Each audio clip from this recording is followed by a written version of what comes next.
बोलिए संतोषी माता की जय। एक बुढ़िया थी, उसके 7 बेटे थे। 6 कमाने वाले थे, एक निकम्मा था। बुढ़िया 6 बेटों की रसोई बनाती, भोजन कराती और उनके जूठन जो बचता वह 7वें को खिला देती। एक दिन वह पत्नी से बोला, देखो मेरी माँ मुझसे कितना प्रेम करती है। वह बोली, क्यों नहीं, सबका झूठा जो तुमको खिलाती है। वह बोला, ऐसा नहीं हो सकता, मैं जब तक अपने आँखों से न देख लूँ मान नहीं सकता। बहू हंसकर बोली, देख लोगे तब तो मानोगे। कुछ दिन बाद त्योहार आया। घर में 7 प्रकार के भोजन और चूरमा के लड्डू बने। वह जांचने के लिए सिर दुखने का बहाना कर पतला वस्त्र सिर पर ओढ़े रसोई घर में सो गया। वह कपड़े में से सब देखता रहा। 6 भाई भोजन करने आए। उसने देखा माँ ने उनके लिए सुंदर आसन बिछा नाना प्रकार की रसोई परोसी है और आग्रह करके उन्हें जिमाया।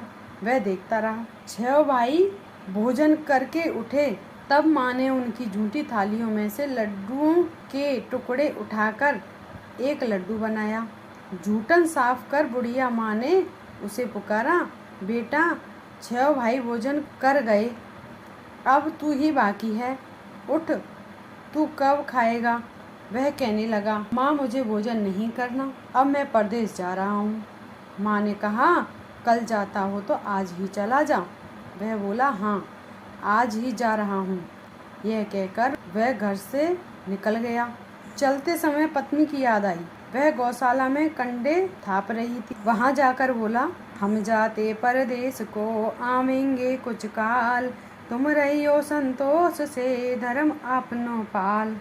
पत्नी बोली, जाओ पिया आनंद से हमरो सोच हटाए, राम भरोसे हम रहें ईश्वर तुम्हें सहाय। देव निशानी आपनी देख धरू में धीर, सुधे मत हमरी विचारियो रखियो मन गंभीर। वह बोला, मेरे पास तो कुछ नहीं है, यह अंगूठी है सो ले लो और अपनी कुछ निशानी मुझे दे दो। वह बोली, मेरे पास क्या है, यह गोबर भरा हाथ है।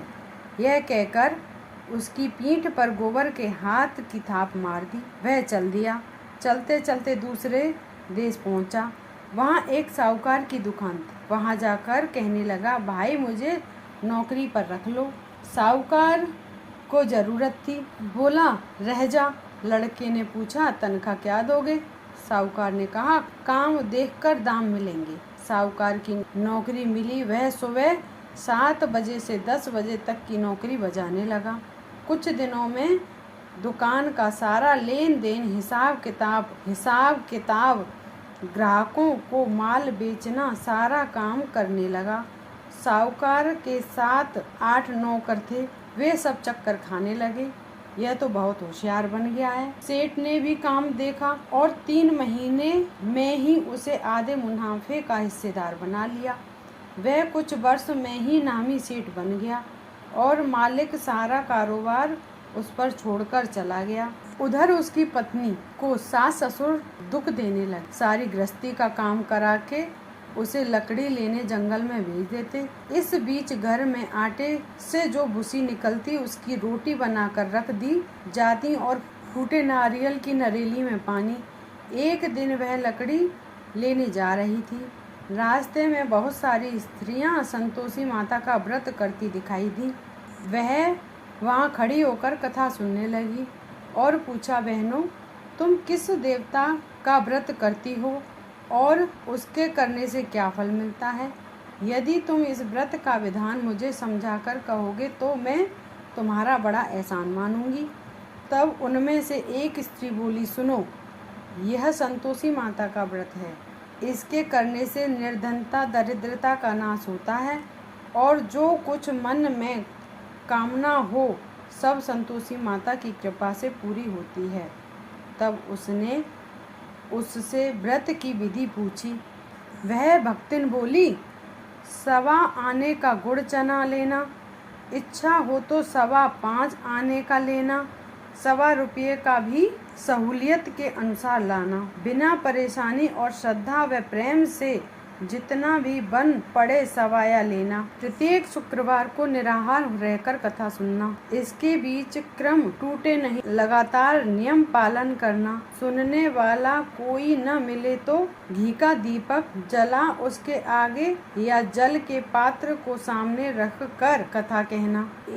जब कार्य सिद्ध न हो नियम का पालन करना और कार्य सिद्ध हो जाने पर व्रत का उद्यापन करना। 3 मास में माता फल पूरा करती है। किसी के ग्रह खोटे भी हों तो माता वर्ष भर में कार्य सिद्ध करती है। फल सिद्ध होने पर उद्यापन करना चाहिए, बीच में नहीं। उद्यापन में 2.5 सेर आटे का खाजा तथा इसी परिणाम से खीर तथा चने का साग करना। 8 लड़कों को भोजन कराना। जहाँ तक मिले देवर जेठ भाई बंधु के हों, न मिले तो रिश्तेदार और पास पड़ोसियों को बुलाना। उन्हें भोजन करा यथाशक्ति दक्षिणा दे माता का नियम पूरा करना। उस दिन घर में खटाई न खाना। यह सुनकर बुढ़िया के लड़के की बहू चल दी। उसने रास्ते में लकड़ी के बोझ को बेच दिया और उन पैसों से गुड़ चना ले माता के व्रत की तैयारी कर आगे चली और सामने मंदिर देखकर पूछने लगी, यह किसका मंदिर है? सब कहने लगे, ये संतोषी माता का मंदिर है। यह सुनकर माता के मंदिर में जाकर चरणों में लौटने लगी, हो विनती करने लगी, माँ मैं निपट अज्ञानी हूँ, व्रत के कुछ भी नियम नहीं जानती, मैं दुखी हूँ। हे माता जगत जननी मेरा दुख दूर कर, मैं तेरी शरण में हूँ। माता को दया आई। एक शुक्रवार बीता के दूसरे को उसके पति का पत्र आया और तीसरे शुक्रवार को उसका भेजा हुआ पैसा पहुँचा। यह देखकर जेठ जेठानी मुँह सिकोड़ने लगे। लड़के तो ताने देने लगे। काकी के पास पत्र आने लगे, रुपया आने लगा। अब तो काकी की खातिर बढ़ेगी। बेचारी सरलता से कहती, भैया कागज आम है, रुपया आम है, हम सबके लिए अच्छा है। ऐसा कहकर आंखों में आंसू भरकर संतोषी माता के मंदिर में जा मातेश्वरी के चरणों में गिरकर रोने लगी। माँ मैंने तुमसे पैसा कब मांगा है? मुझे पैसों से क्या काम है? मुझे तो अपने सुहाग से काम है। मैं तो अपने स्वामी के दर्शन मांगती हूँ। तब माता ने प्रसन्न होकर कहा, जा बेटी तेरा स्वामी आएगा। यह सुनकर खुशी से बावली होकर घर में जा काम करने लगी। अब संतोषी माँ विचार करने लगी, इस भोली पुत्री से मैंने कह तो दिया है कि तेरा पति आएगा, लेकिन कैसे आएगा वह तो इसको स्वप्न में भी याद नहीं करता। उसे याद दिलाने के लिए मुझे जाना पड़ेगा। इस तरह माताजी उस बुढ़िया के बेटे के पास जा स्वप्न में प्रकट हो कहने लगी, साहूकार के बेटे सो रहा है या जागता है? वह कहने लगा, माता सोता भी नहीं जागता भी नहीं, कहो क्या आज्ञा है? माँ कहने लगी, तेरे घर बार कुछ है या नहीं? वह बोला, मेरे पास सब कुछ है, माँ बाप हैं, बहू है, क्या कमी है? माँ बोली, भोले पुत्र तेरी बहू घोर कष्ट उठा रही है, तेरे माँ बाप उसे परेशानी दे रहे हैं, वह तेरे लिए तरस रही है, तू उसकी सुध ले। वह बोला, हाँ माता जी यह तो मालूम है, परंतु मैं जाऊँ तो कैसे? परदेश की बात है, लेन देन का कोई हिसाब नहीं है, कोई जाने का रास्ता नहीं दिखता, कैसे चला जाऊं? कहने लगी, मेरी बात मान, सवेरे नहा धोकर संतोषी माता का नाम ले, घी का दीपक जला, दंडवत कर दुकान पर जा बैठ। देखते देखते सारा लेन देन चुक जाएगा, जमा का माल बिक जाएगा, सांझ होते होते धन का भारी ढेर लग जाएगा। अब बूढ़े की बात मानकर अब वो सवेरे उठा। माता की बात मानकर वह नहा धोकर संतोषी माता को दंडवत घी का दीपक जला दुकान पर जा बैठा। थोड़ी देर में देने वाले रुपया लाने लगे, लेने वाले हिसाब करने लगे। कोठे में भरे सामान की खरीदारी नगद दाम दे सौदा करने लगे। शाम तक धन का भारी ढेर लग गया। मन में माता का नाम ले चमत्कार देख प्रसन्न हो घर से जाने के वास्ते गहना कपड़ा सामान खरीदने लगा। फिर वह काम से निपट कर तुरंत घर जाने के लिए रवाना हुआ। उधर उसकी पत्नी जंगल में लकड़ी लेने जाती है। लौटते वक्त माता जी के मंदिर में विश्राम करती है। वह तो उसके प्रतिदिन रुकने का जो स्थान ठहरा। धूल उड़ती देखकर माता जी से पूछती है, हे माता, यह धूल कैसे उड़ रही है? माता कहती है, हे पुत्री, तेरा पति आ रहा है। अब तू ऐसा कर, लकड़ियों के 3 गट्टर बना ले, लकड़ियों के 3 बोझ बना ले। एक नदी के किनारे रख और दूसरा मेरे मंदिर में रख, तीसरा अपने सिर पर रख। तेरे पति को लकड़ियों का गट्ठर देख मोह पैदा होगा। वह वहाँ रुकेगा, नाश्ता पानी खाकर माँ से मिलने जाएगा। अब तू लकड़ियों का बोझ उठाकर जाना और चौक में गट्ठर डालकर जोर से आवाज लगाना, लो सासू जी लकड़ियों का गट्ठर, लो भूसी की रोटी दो, नारियल के खोपड़े में पानी दो, आज कौन मेहमान आया है। माता जी से बहुत अच्छा कहकर वह प्रसन्न मन में लकड़ियों के 3 गट्ठर बनाए, एक नदी के किनारे पर रखा और एक माता जी के मंदिर में। इतने में मुसाफिर आ पहुंचा। सूखी लकड़ी देख उसकी इच्छा उत्पन्न हुई कि हम यहीं विश्राम करें और भोजन खाकर गांव जाएं। इसी तरह रुककर भोजन बना, विश्राम करके वहां गांव को गया, सबसे प्रेम से मिला। उसी समय सिर पर लकड़ी का गट्ठर लिए वह उतावली सी आती है, लकड़ियों का भारी बोझ आंगन में डालकर जोर से 3 आवाज देती है, लो सासू जी लकड़ियों का गट्ठर लो, भूसी की रोटी दो, नारियल के खोपड़े में पानी दो, आज कौन मेहमान आया है। यह सुनकर उसकी सास बाहर आकर अपने दिए कष्टों को बुलाने हेतु कहती है, बहू ऐसा क्यों कहती है, तेरा मालिक ही आया है, आ बैठ, मीठा भात खा, भोजन कर, कपड़े गहने पहन। उसकी आवाज सुनकर उसका पति बाहर आता है, अंगूठी देकर व्याकुल हो जाता है। माँ से पूछता है, माँ यह कौन है। माँ बोली, बेटा यह तेरी बहू है, जब से तू गया है तब से सारे गांव में भटकती फिरती है, घर का कामकाज कुछ करती नहीं है, 4 पहर आकर खा जाती है। वह बोला, ठीक है माँ, मैंने इसे भी देखा है और तुम्हें भी, अब दूसरे घर की ताली दो, उसमें रहूंगा। माँ बोली, ठीक है, जैसी तेरी मर्जी। तब वह दूसरे मकान की तीसरी मंजिल का कमरा खोला, सारा सामान जमाया। एक दिन में राजा के महल जैसा ठाट बाट बन गया। वह अब क्या था, बहू सुख भोगने लगी। इतने में शुक्रवार आया। शुक्रवार व्रत के उद्यापन, उसने पति से कहा, मुझे संतोषी माता के व्रत का उद्यापन करना है। पति बोला, खुशी से करो। वह बोला, वह उद्यापन की तैयारी करने लगी। जेठानी के लड़कों को भोजन के लिए कहने गई।